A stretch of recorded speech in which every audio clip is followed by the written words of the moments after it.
Alamin kung sino ang nagsumpa sa iyo o ang nagbigay sa iyo ng kamalasan gamit ang isang pirasong binalatan na bawang.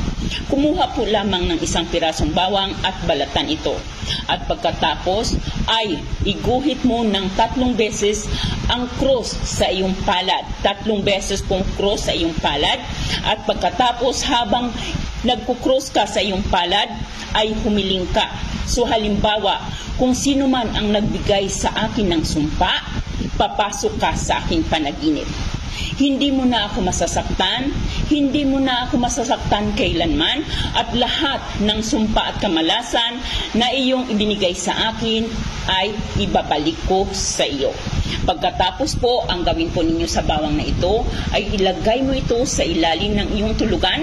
Hayaan mo lamang ito sa ilalim ng tulugan, at kung sino ang mapapanaginipan mo, tiyak na yun ang may gawa ng sumpa sa iyo.